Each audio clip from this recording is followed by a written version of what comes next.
All right. Good afternoon, everyone. Thank you for being here today. As part of our spring grant workshop series, we will be having a panel on strategies for successful grants today. Our speakers are Drs. Dave Slavitz, Don McMahon, Molly Kelton, and Chad Gotch. And I will just read a brief just introduce the speakers one after the other. Dr. Dave Slavitz is a professor of mathematics education on our Vancouver campus. His work involves analyzing pre-service and in-service teacher development and student learning processes, as well as the long-term development of mathematical understandings. Dr. Don McMahon is an associate professor of special education.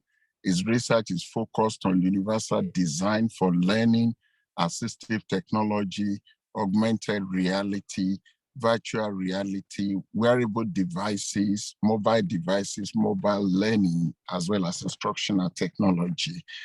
Dr. Molly Kelton is an assistant professor of mathematics education. Our research investigates mathematics learning in out-of-school time and across formal and informal environments that span K-12 classroom, museums, maker spaces, and after-school clubs. Last but not the least, Dr. Chad Gotch is an assistant professor of educational psychology.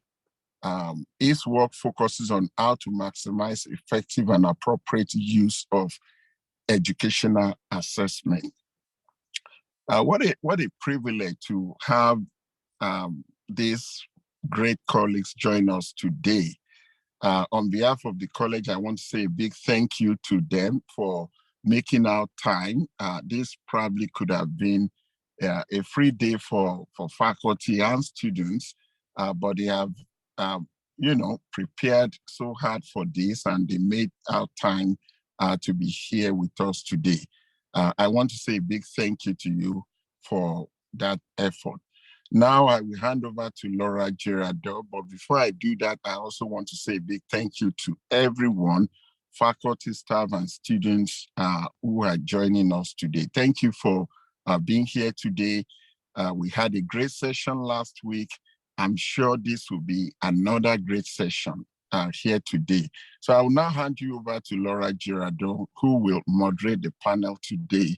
Laura will ask questions and would also let us know, if people have questions, how do you want them to ask those questions? Laura will walk us through those logistics before we start. Laura, over to you, please. Thank you so much. Thank you so much, Shola. That was a very gracious introduction. We really appreciate it. And thanks everyone for attending, and to anyone who won't be, if you have friends who were thinking of it, couldn't attend, we will be recording this and posting it later on the COE website. So this is going to be a really engaging panel today, answering your most important questions about procuring grants, the whole process, not just the writing of the proposals. And the way we're going to organize this is we have 4 or 5 questions to ask, and panelists will chime in according to what they want to share as far as their experience, and even possibly sharing the screen with examples if needed.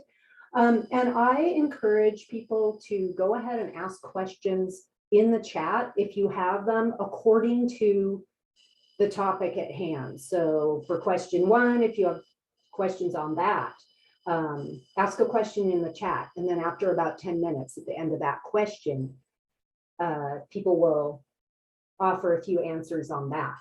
And then at the very end, we will also open it up to general questions in the chat that aren't specifically on one of those 4 or 5 questions. That way you all stay engaged, you can be involved throughout, and you don't have to just sit and stare at the screen until the very end, right? We try to make these interesting for you.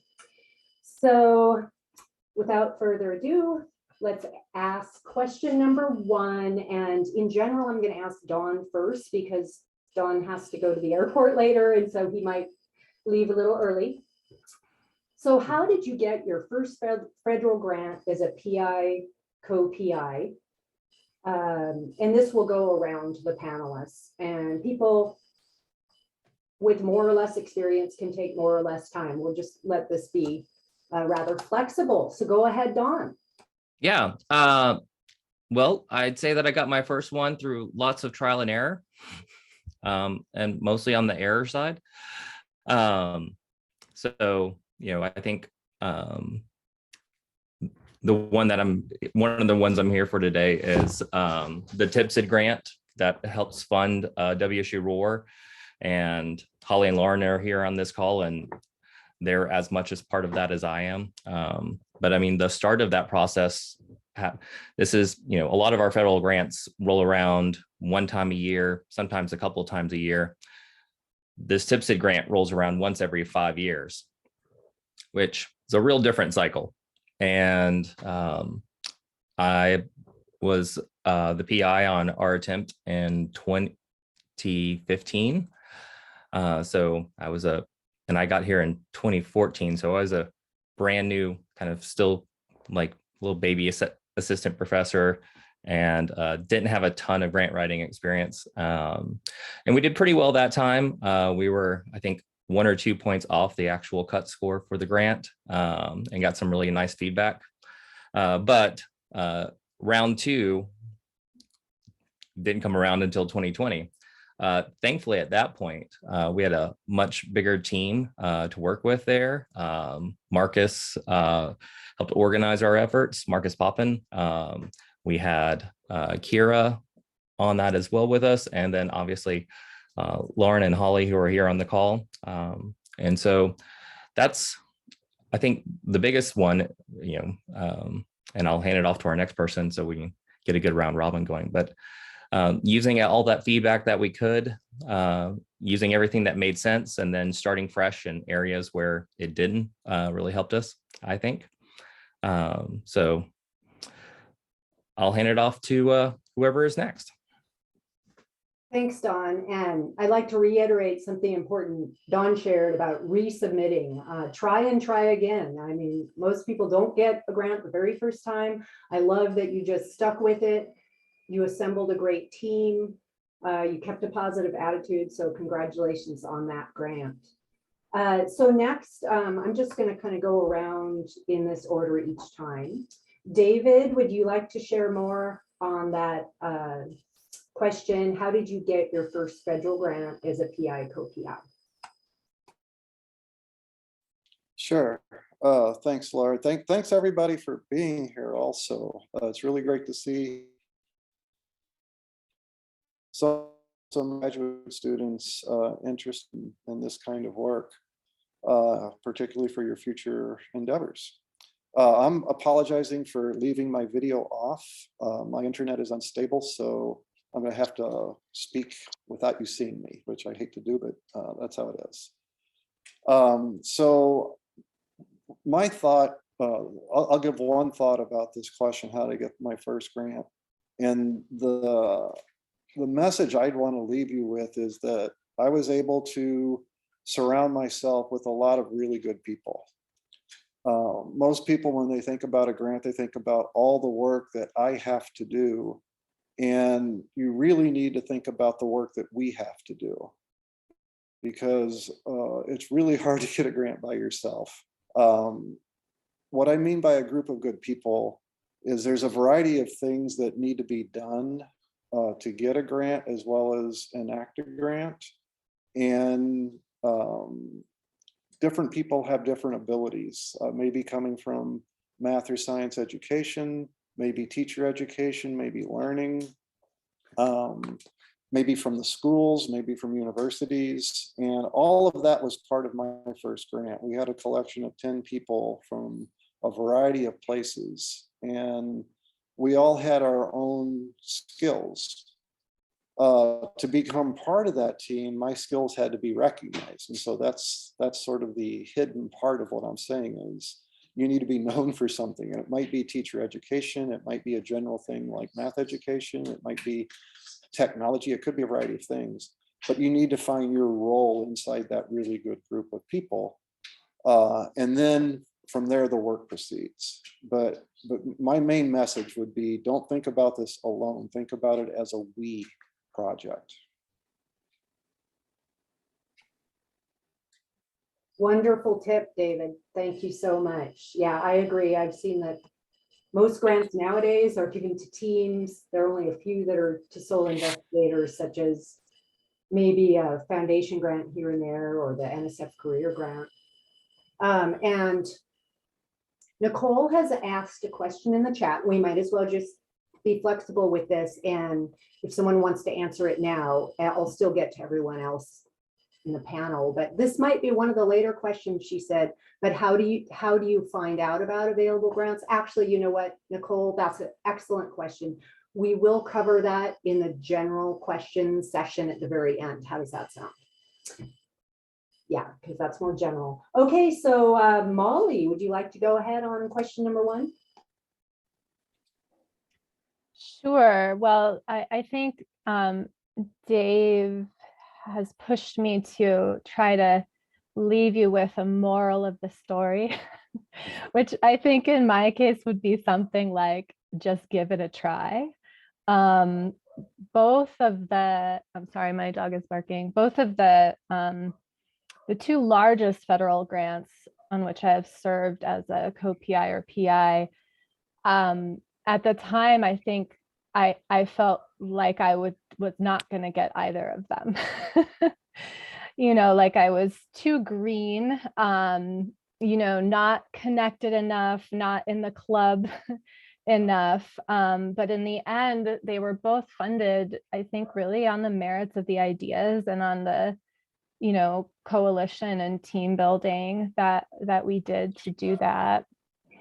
So my first grant was as a co-PI on a grant through NSF's ASIL program, which stands for Advancing Informal STEM Learning. And that grant so I was co-PI on that grant. I actually earned it as a late stage graduate student, which was awesome, but also stressful. And I was sort of apprenticed into that. I had been working on as an RA on another ASIL grant. So I'd been developing a professional network, a familiarity with that program in particular, and kind of a research agenda that fit with that program. And then when I was running out of funding on that grant as an RA, I told my advisor, let's just give this a try. So he kind of guided me through a first draft of an NSF proposal. That initial draft wasn't funded, but then we were funded on the second round. Molly, thank you so much. And we do have several grad students here today. So that was especially helpful for graduate students about that tip with the NSF grant. So thank you. And Chad, would you like to finish off question 1? Sure, thanks, Laura. I'll echo some of the things that the other panelists said. Good experiences and advice there. One of them being the idea of trying again and lots of trial and error. I went back and I looked and I found that, so I just got my first federal grants as PI or co-PI, 2 of them both last year, starting at the same time. Prior to that, I had 18 unfunded proposals to federal agencies or major foundations, 13 of those as PI or co-PI. So that's about over 8 years. Had some success as PI or co-PI on some internal grants, and was on a federal grant as in a key personnel kind of role. But it took a lot of tries before having success as a PI or a co-PI on a federal grant. And the two that were funded last year took quite different paths. So one of them was the third submission with the team, and this was with IES, so the Institute of Education Sciences, major education research granting stream. I can't remember the exact name of it, but with a fairly large team. So I think that one has a PI, 3 co-PIs, and a couple senior personnel. So a fairly large team with experience working together across multiple projects over the years. And again, third time through, so we applied, didn't get funded, got feedback, revised, applied again, got close, and then applied a third time and got it that time. So that was the experience for that one. And then the other submission was through NSF's DRK-12 program. And that was a first submission, first attempt, and with a new and smaller team. And so different experience there in terms of team size and experience working together. That one had some, I think, a merit in the proposal was it flowed from a prior contract with an educational service district, which gave some foundation to some of the proposed work, and then certainly the relationships part of it, that having partners and showing some track record there. But those were the 2 first federal grants as PI or co-PI. Thanks so much, Chad. I love that you were honest about the 18 submissions. I mean, you're showing that this is a process for everyone, and you were highly successful with that. I see that as a success. You kept going, you used the feedback very well. I always say feedback is gold, right? So in a way, it's great that you submitted a lot because you got a lot of feedback, and then you could target it later. And then aligning yourself with the partners. Wonderful. Okay, so now number 2, how has that first grant helped you become successful on subsequent grants? And again, Dawn, we'll start with you. Feel free to leave for the airport whenever you need to. I know it's really snowy out there, but go ahead. Yeah. I also kind of like Chad, and Chad, thanks for sharing that, because that makes me feel a little bit less like Wile E. Coyote with my impressive track record of nearly catching the Roadrunner, but not actually successfully doing that. I think there was going through the process with a really strong team.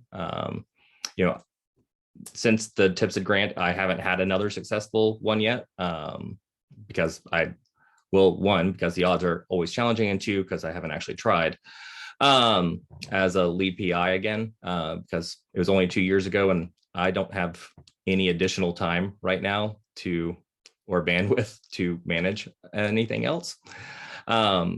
But I have picked up like an additional contract with the state of Washington and Cedar since then, and I think going through the process and working with a good team of people and kind of our project management system that we've built together has been really helpful, and was part of what made me successful putting in that other contract and getting a 2-year contract from the state of Washington. So, I think that's the biggest thing to me that stands out.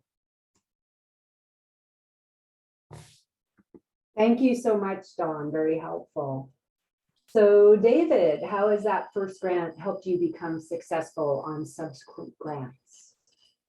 This one's pretty easy for me to answer. My first grant, the details of that was that came from the Department of Education, and it was primarily a professional development grant. So we work with a variety of school districts in this large team that I discussed, with several people from school districts, some ESD people, collaboration between different universities, etc., to do all this professional development for all these teachers in a variety of places throughout the state.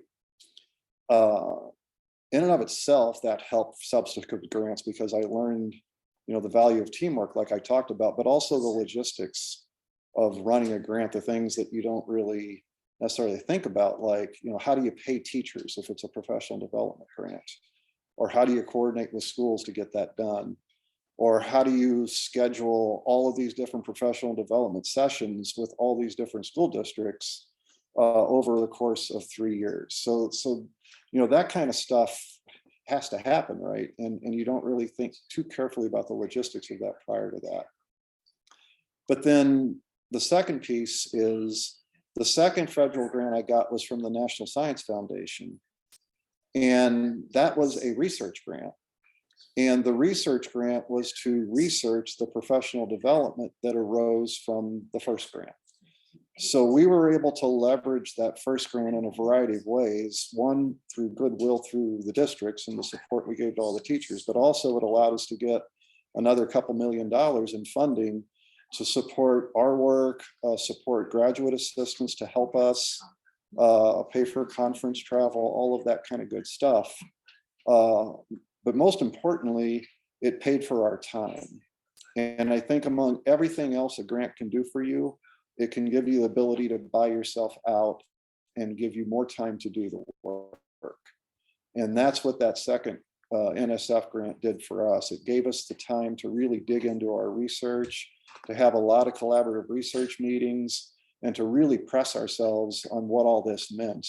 And then the time to write it up, of course. So that was the sequence of how that first grant really helped that second grant. Wonderful, David. Thanks so much. And Molly, go ahead on that question number 2. Yeah, so I haven't been thinking about,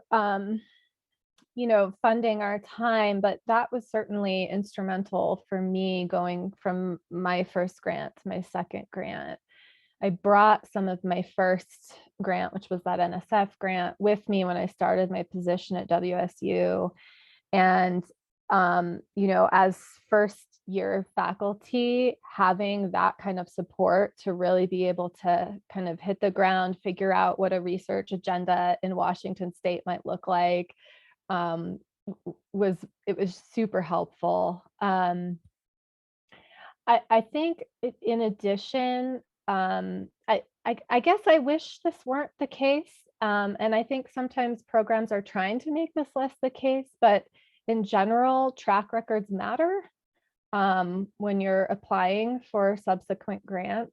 So my next large federal grant was from NIH, is from NIH. We're still currently running it. Robert is also a PI on that team. So we were funded on the first round, which was shocking. And nonetheless, we still, NIH still provides all of the reviewer comments, even if, when you're funded, you get all of the review comments. And some of those comments explicitly cited that prior NSF grant that I had as sort of a reason to have confidence in the team. I think similar to Dave as well, my NSF grant taught me a lot about partnering across diverse institutions, in my case, universities, museums, and after-school clubs. And those kinds of partnerships are just absolutely critical for the type of research that I do. And I think they're becoming more important to federal funders as well. Like, they really want to see good partnerships. Those partnerships are also really hard. Different institutions typically have different and constantly changing needs, norms, priorities, policies, institutional cultures. And so finding common ground and working towards shared goals and talking across differences are things that I'm always trying to improve in my own leadership and kind of collaboration praxis. And I think all of us are probably works in progress on that front. But I do think, having had some of that under my belt with the NSF project, which involves a lot of different museums in San Diego, that was a pretty big confidence booster, both for myself and as well as the NIH reviewers, that I had some of that partnership experience. Great points, Molly. I love how all the panelists are bringing up something different to add to our toolbox. And Molly, I know you said it was a big surprise that you got your NIH, but I read your proposal drafts and you are really an excellent writer, and Robert too. Good job on that. Thank you. So I wasn't surprised. What I also noticed that you didn't share about what might have helped you is that you used a lot of examples in your proposal, you know, real world examples, hypothetical, about children benefiting from the project. So I think that might be a really good tip to add. Although the partnerships, of course, are a big key, but yeah, it was an excellent proposal. So go ahead, Chad, if you'd like to add more on that question. Sure. Well, since my two successes as PI or co-PI just happened last year, I'm not yet to the stage of those directly helping subsequent proposals. But from my previous experience where I was key personnel or an external evaluator on grants, that gave me some insight into team composition. So Shola mentioned in the chat there the benefit of having complementary collaborators. And so I learned some things about that. I learned about putting together a research plan for a proposal, you know, from the unsuccessful proposals and getting feedback on those and thinking about where you need detail and where you just need to be kind of simple and clear. And then I think also experience from the unfunded proposals, there's some benefits from that helps lead to success, I think. One of them being just the processes of working with Bev Rhodes in the college and Orso. You know, there's a lot of just mechanics involved in submitting a grant proposal. Connecting with a program officer. So often these federal grants will have there'll be an employee at IES or NSF that is kind of the curator of grants within that program. And they can be available before you submit for answering some questions. And then I picked up some experience where we were successful with how you might engage with a program officer after you're funded. And then another one was just again, a lot of times grants you'll have the option or requirement to form an advisory board, and so from all of the previous submissions, gaining experience in reaching out to potential advisory board members and how you frame that communication and secure that that buy-in. So there can be successes even in an unfunded proposal, getting people on your team as an example. Thanks so much. And we have a question for Chad from Yulia. Chad, could you please elaborate on details versus general simple parts of the proposal? That's an excellent question, Yulia. It might be hard to talk about in the hypothetical, but I guess this will flow into the next question that I think Laura has for us, and just thinking about where detail might weigh down the narrative and be maybe make things harder for the reviewer to get a good picture of what you're doing, and just thinking about giving them enough information about what you want to do to show that you've thought through it and have clear ideas, but not getting into the details so much that they lose the big picture. This is also, I mean, I think this is where it's the just the chance of grant proposals. What's too much for one reviewer might be not enough for another reviewer. So it's a little bit of a guessing game, but I think I probably picked up along the way just how to talk about certain analyses to kind of assure that I know, or the team knows, what we're talking about with regard to an analysis, and recognizing that if you have a competitive proposal, there's a chance that you might get follow-up questions from the program officer. And so knowing that some of those details you would be able to respond to if you were asked about, but they don't necessarily need to go in your the first presentation of what you plan to do. Thanks so much, Chad. Very helpful. And I'd like to echo that about the big picture being so important. And often I've gone to grant conferences like with NSF, their annual conference, and they talk a lot about how the first page sometimes sells it, the project summary. Some reviewers are focused mostly on that first page, big picture. And journal articles usually use the opposite strategy, right? The long lead in and then the gold nugget towards the middle, but grant applications are completely the opposite. You put the big picture and the main points up front, grab their attention right away because they're reading so many grant applications, they don't have a lot of time. And so you want to grab them while they're very interested at the start. So thank you, Chad. And let's see. Molly says, I've found diagrams and visuals can sometimes be really helpful in packaging details, but pulling them out of the text, yes. And Dave says, yes, you can have a reviewer check out after just the first 2 lines. That's possible. Okay, so I do want to let the graduate students in attendance know that we are focusing on your needs too here as far as getting your first grant and maybe how to align yourself as a graduate student with a mentor, all that kind of thing. Or where do you look for grants? Someone asked about that. So we will cover that. And what I'm thinking of doing is maybe cutting out the last question, which was optional, so that we don't worry, we'll have time for you because we do have some good tips for you on that.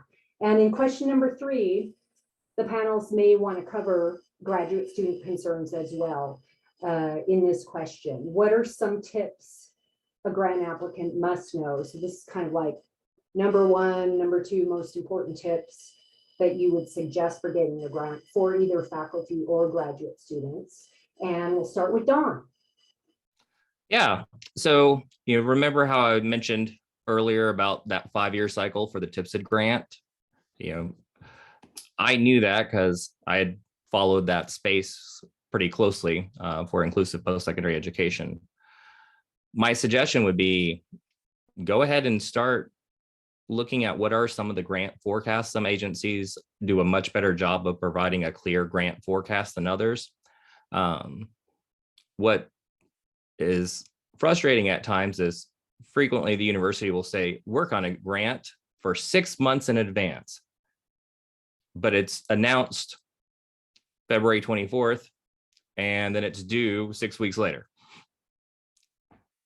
Unless you knew about it in advance, your ability to do 6 months of work in the 6 weeks is probably limited. And that's not true of every grant, but there definitely have been cases of that out there. And so kind of getting a feel for what potential calls are coming up, how you could potentially take some of your work and start shaping it into something that would be a really interesting proposal would go a long way. And so keep an eye out on those is my kind of first recommendation there of what you kind of need to be thinking about kind of strategically. My next bit of advice, and after this, I'm going to begin my trek in the snow here to Spokane, but there are a lot of moving pieces to a good proposal. And there have been multiple times where on some of my proposals where I didn't get funded, and this is probably connected to this. I've been very narrative focused and written the abstract maybe 2 days before it was due because I've been narrative focused. And then there's a random statement that needs to go into a PDF about something that I hadn't been thinking about because I was narrative blind. One, thankfully, you're all going to build great teams. That was the secret behind the success of this past one for me, for the ROAR grant. But remember the package as a whole. I mean, there are little things in there that don't seem like a big deal where you need a paragraph about human subjects of what you're going to be doing. And you're like, well, I described it for all of this narrative. You'll need to do it in that appendix as well. And remembering, just, it's easy to get surprised by something random in there. This has happened a couple of times where the actual narrative or the application instructions will have something just slightly different than the magical PDF form, and just keep those in mind. And don't, while the narrative is incredibly important, maybe don't go, make sure that you're not missing any of those pieces. The other part of it that I really think is important, you're going to have a ton of different drafts of, with you and your 4 collaborators. Picking some type of project management platform that everyone likes or that everyone doesn't gripe about too much. I don't think there's a perfect one out there. I have friends who love using Slack. I personally hate that thing, but it's fine. I can get through it. Google Docs is fine, except if you want to reasonably well formatted document along the way. It stinks at those types of things. So we ended up using Dropbox for ours, and it seemed to work pretty well. We were careful not to create too many conflicted copies along the way, but at least it would tell us. But kind of those nuts and bolts pieces really become important, because let's say, if Molly and I were working on a project together and we're creating a ton of conflicted copies and re-editing work, that's not an ideal situation. So hopefully that was helpful. Dawn, thank you so much. And please have safe travels up to Spokane. And if you can just quickly clarify for Nicole, she asked in the chat, which grant you're referring to in general. Was it the TIPSID? Yeah, it's the TIPSID. So the Office of Post-Secondary Education from the Department of Education and the Higher Education Opportunity Act was authorized to create these model demonstration projects for an inclusive post-secondary education program, which I think many of you have heard of, WSU ROAR. And it's a great program. We've been really fortunate, and we've been able to grow and expand our work kind of by leaps and bounds because of the TIPSID project. Perfect. Thank you so much, Dawn. Thanks, Lauren, for getting that in there. Okay, Yeah. bye. Bye. So next panelist, this is a great question because it's just so general. So we're continuing on Molly with what are some tips a grant applicant must know? And again, please gear it to faculty or grad students or both, whatever works for you. Did we skip Dave? Oh, right. Well, we skipped. Yeah, you're right. Let's have Dave go first on that. Oh, okay. We don't necessarily have to go in the same order, but I'll go. I have about 3 things, and I'm going to say them kind of in bullety form, just for sake of time. The one I'll expand a little bit on. The first one is making upfront decisions, and specifically in regard to the funding source, the agency, personnel roles with your team, who's going to do what, who's responsible for what. And then budget would be another one. What are the outline and markers, and how will the money be actually spent? Those are hugely important things to figure out in the very, very beginning with your team. And I want to echo one thing Don just said that gets kind of hidden too, and that's the logistics. How are you going to share and store files? How are you going to communicate? How often? How will you meet and how often? How will you co-edit some of the work that gets developed? All of that is hugely important to the actual work, even though it's not quote unquote scholarly. So I would emphasize those kinds of things in the upfront decisions as well. Another thing would be, to the degree possible, try to plan your work around the call, the RFP, what they call the RFP, the request for proposals. Plan your work around that rather than try to wedge your own work into the call. A lot of people try to do that and it fails miserably because frankly, the agency just doesn't care. They don't care about your work. They care about the work they want to fund. So if you try to wedge your work into their call, it's not going to go too well. Another thing would be to the degree you can build on prior work. If you've got a track record, and Molly spoke very well about this, that not only helps with the actual work of whatever the grant is seeking to do, but it also helps your chances in getting the grant, as Molly pointed out. So to whatever degree possible, try to do that. Another thing that I think people is only propose what you can do. Don't overpromise.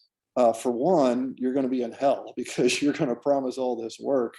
And when you get the grant, you're forced to do it. It's really a contract. This is the things we're going to do. There's some flexibility there, but you're promising the agency, this is what I'm going to do, or we're going to do. And if you can't do that, if you can't make that promise, you're in a little bit of trouble. There's good reviewers out there that say this person's crazy.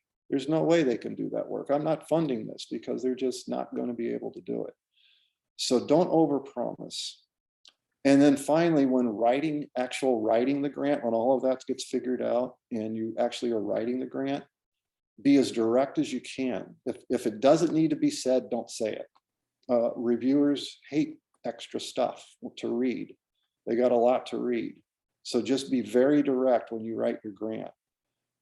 Depending on the grant, one thing that you might need to also do is balance both this academic language that we're all used to speaking and writing with more straightforward and colloquial talk.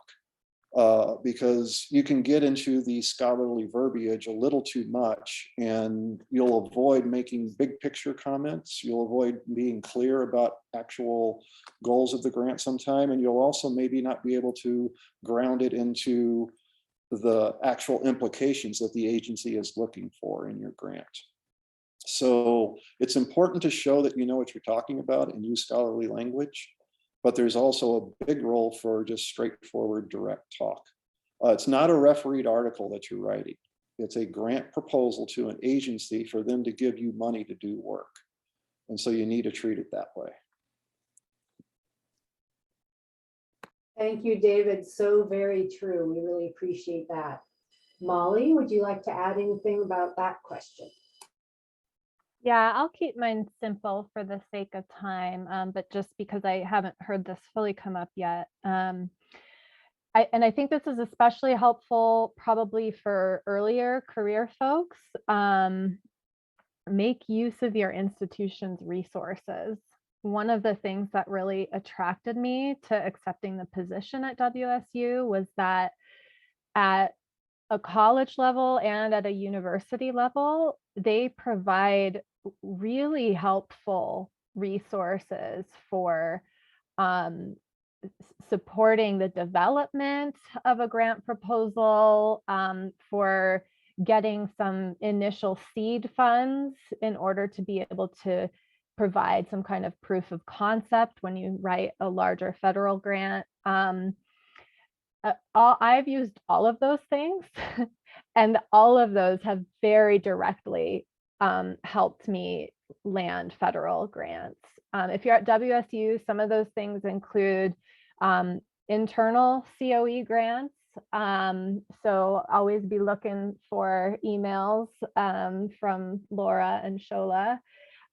There's a university-wide new faculty seed grant, which is a bit larger. That can be very helpful and gets you some more visibility at the level of the university. Obviously, you know, our ADR, the amazing Laura and Bev, as well as the Office of Research Advancement and Partnerships. I worked very closely with them for the NIH grant because they had someone there who had deep specific expertise on writing NIH proposals. So she really knew like what they were going for with the hundreds of different types of documents you have to submit for that. So that was really helpful support too.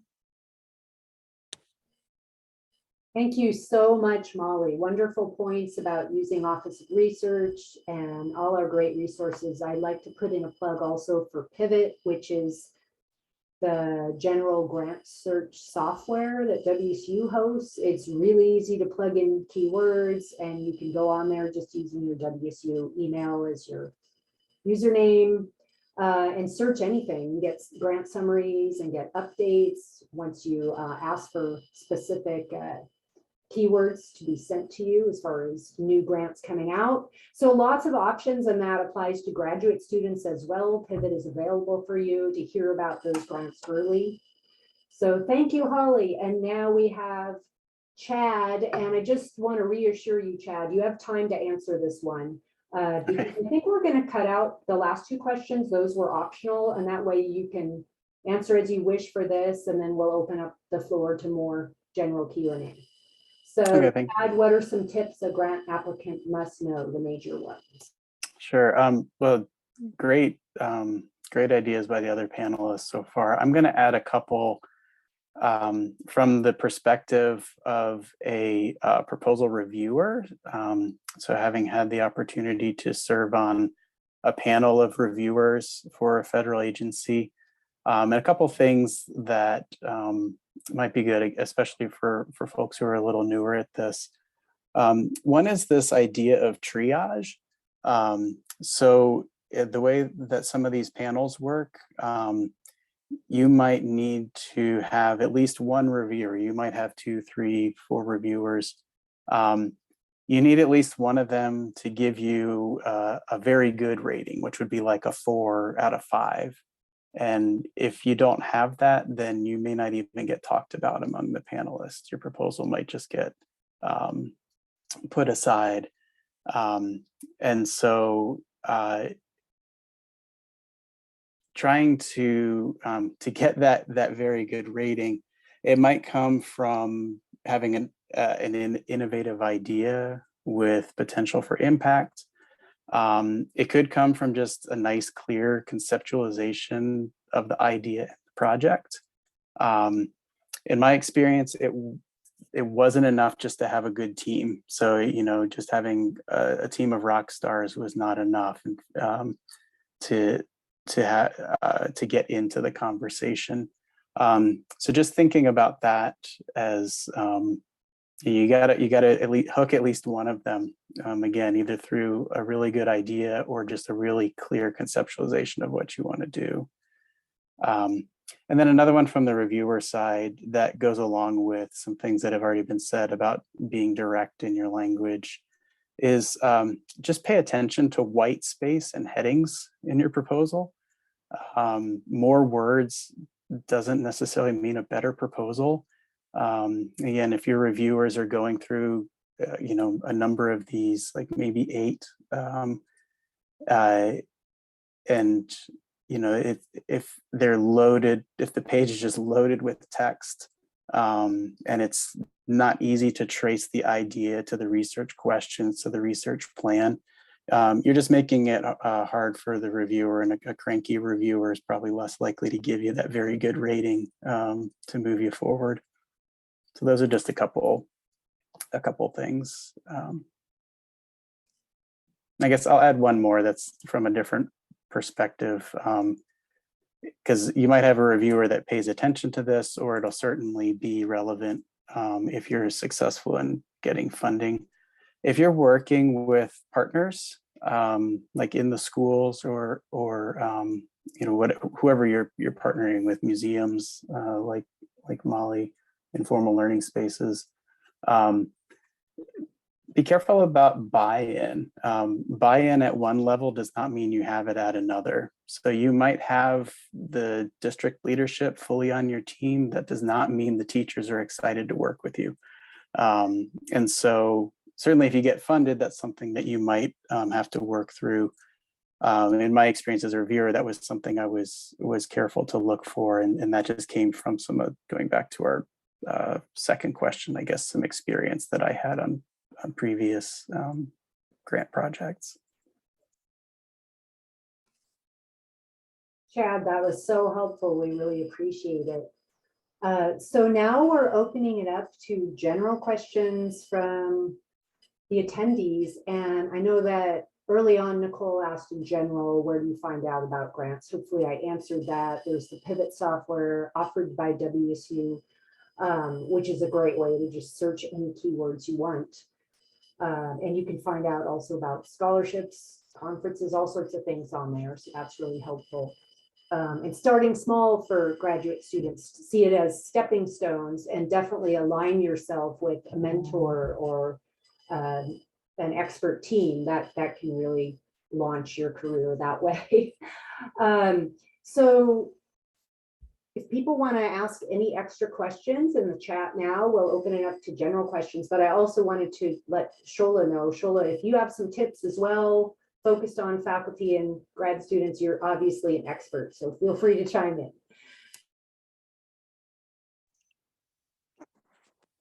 Thank you so much, Laura. I think I would let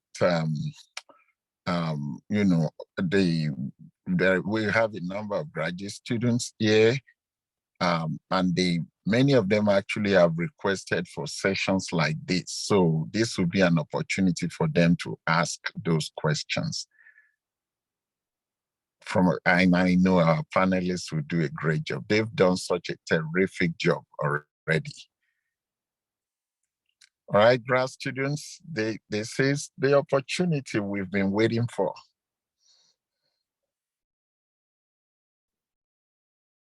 Yeah, feel free to enter your questions in the chat. And if for some reason your chat is not working, go ahead and just start talking. We have about 8 minutes left.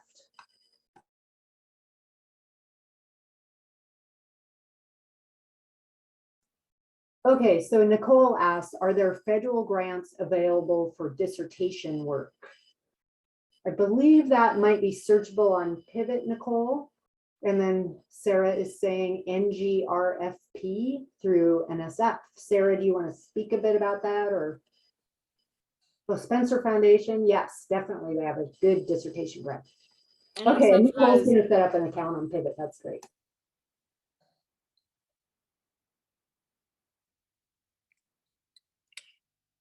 It looks like Sarah wanted to say something, Sarah. I mean, I was going to answer the question. The Ngrfp is the National Graduate Research Fellowship Program through NSF. There's a set number of times that you can submit, and there's a set timing for when you're allowed to submit. So that would be really important to look up before you bother to go too far into it to make sure that you're still eligible.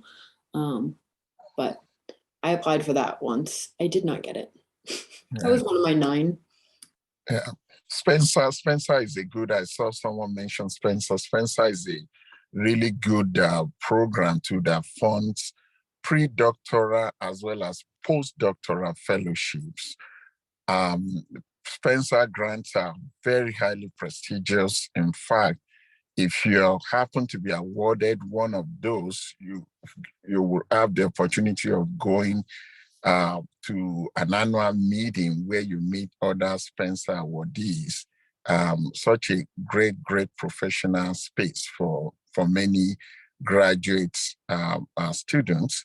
AERA funds dissertation fellowships, many agencies, many AERA, and I know some of our people in special education, a lot of opportunities in special education. Department of Education has a number of pre-doctoral as well as postdoctoral fellowships as well. Thank you, Shola. And yes, Stephanie is saying she had a Spencer Dissertation Fellowship, would be happy to talk to anyone that wants to know more. So email Stephanie Runninghawk Johnson if you're interested about more information on that. So we got a couple of questions quickly for people to answer. We've got a question on how big of a part are grants to a typical professor position? How many grants are you expected to achieve? This may vary. A question from Emma. So yeah, I'll jump in for 30 seconds and let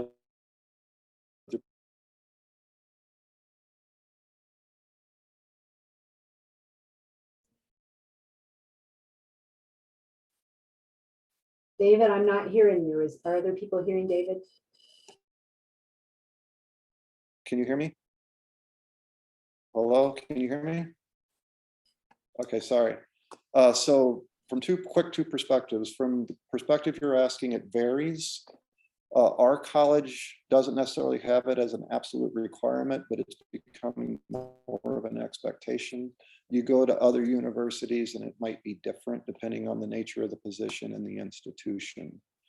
But one thing I want to add from perspective of somebody who's chaired hiring committees for faculty is that's not something that we absolutely see or look for or throw out if we don't see it in somebody's application. And I'm talking about somebody brand new like you who would be applying for a position. But that really adds to your file and to your application, and it might make the difference in some people's mind to put you further into the hiring process. Doesn't mean you have to get a grant, although that would be really good as a grad student, but you could also be part of a grant effort of a faculty member. And those kinds of experiences are really important, at least in the eyes of many people on hiring committees, and thinking about your ability to support the work at that institution. Perfect. Thank you so much, David. And I see two similar questions here that maybe we can answer with one answer. So Joe has asked, can you give any insights for developing cross-institution relationships starting as a grad student? And Kioma has asked, at what stage do you establish relationships with partners, e.g. schools, after school programs, and how do you initiate those? So kind of two parts of a similar question, if someone would like to answer that. I can jump in, at least on Joe's. I think, so Sarah put in the chat, like conferences and graduate student events, that's where you can start to develop some relationships. I would add to that service opportunities in professional organizations. There's, there might be grad student committee or grad student representatives on committees, and that's one way. But I would also, I think early on, this is where if you have someone at the institution you're starting at, if you're a professor, that you can partner with and depend on some of their connections early on until you start developing a track record. I don't know that you'd be expected right from the get-go to have, contacts across universities to build a strong team. So, it'd be awesome, but I also think early on that you're not necessarily expected to have a lot of those in place, and that'll come with time, which speaks a bit to Chiama's, yeah, that's right, Sarah. Chiama's questions similar. I think there's a combo there in terms of, sometimes it's cold contacting people and just starting to build a relationship. And sometimes it's just getting to know people without any particular like one thing that you're trying to do, but just building the relationship and letting that grow over time. And then when the time is right, you've got them to partner with. That's something I've done with some of my partners, is just building a relationship, not with any particular proposal or paper or anything like that in mind, and just cultivating that relationship up front. Thank you so much, Chad. So we just have a minute or so left, but I do want to be respectful of everyone's questions. We have one from Lauren. How do you identify the most relevant grant for your research topic? Now that might be using Pivot, but also Lauren, we will be posting a video of last week's session on speaking with project officers. That's a good way if you're going for a large federal grant to identify fit. Does anyone else want to answer quickly about that question?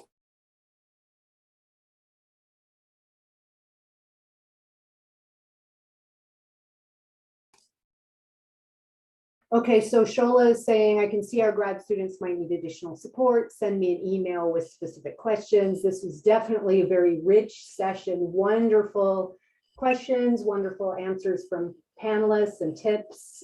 Thanks for your introduction, Shola. This was all very useful. Thank you, everyone. Shola, Thank you would you like to close off the session?